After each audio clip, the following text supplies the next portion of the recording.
Hurricanes, typhoons, tropical cyclones, these are a few of the names given to the most treacherous disasters in the Caribbean.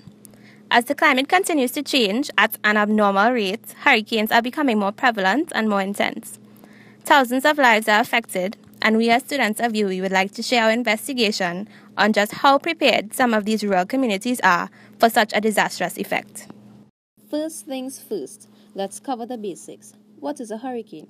According to the Office of Disaster Preparedness and Management, ODPM, a hurricane occurs when a tropical cyclone reaches or exceeds maximum sustained wind speeds of 33 miles per second.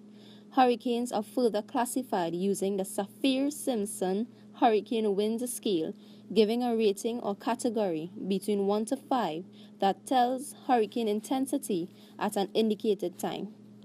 The higher the category, the greater the hurricane's potential for property damage and the loss of life. Hurricanes originate in the Atlantic basin and run along the hurricane belt. The official Atlantic hurricane season extends from June 1st to November 30th. However, Trinidad is most likely to be affected during August to September. Rural communities are areas in which people tend to live far apart and are mostly involved in agriculture.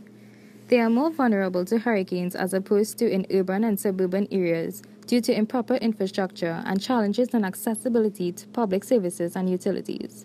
Some rural areas in Trinidad are Mayaro, Toco, Valencia, and parts of Sangre Grande.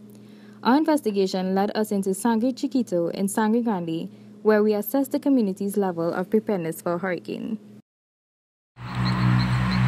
So we're in Paradise Lane, Sangre Chiquito, and we are here to interview some residents based on how well they are prepared for hurricanes because they experience a lot of floods here.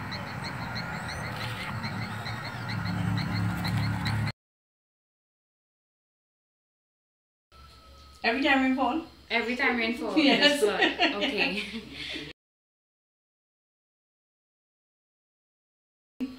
Only ravines, even if it belongs to agriculture, long time they used to clean the ravine, all the agricultural ravines and things. They used to go into people's estates and clean the ravine and things.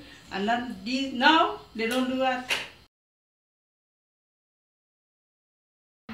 Where are the centers in Sangre Chiquito?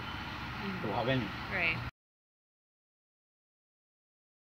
For me, if I know that I'm having a hurricane, I can put away all my important documents. I put it in plastic bags, put it as high as I can, or put it in a container, tie it up. If my roof and sealer, hang it up in the roof. Right. You understand? Right. So even though a hurricane passes, it's still secure because when you see documents, like your ID card and all your bill people and then destroyed, when the government has to see about that, you have to go to the station, make a report, then they go send everybody affidavits. You ain't got no money, nobody have to pay for affidavits, swear affidavits. And then they will have a long process to even take it to the government to get back on. Let's hear a little bit on what the alderman of the Tunapuna-Piarco Regional Corporation, Kazim Ishmael, had to say about hurricane preparedness in Trinidad. We recognize what contributed to the number of flooding in that particular area. But there was a lot of obstruction and restriction on drainage system. A lot of pipelines was causing drainage issue and blockage, and as a result a lot of flooding was caused. From our investigation, we can infer that such rural areas are not fully prepared for flooding, much less for a hurricane. We can assume that this is the case for Trinidad as a whole. It is evident that much more implications should be put in place, as well as the need for cooperation from both the public and the state in order to achieve such a crucial goal.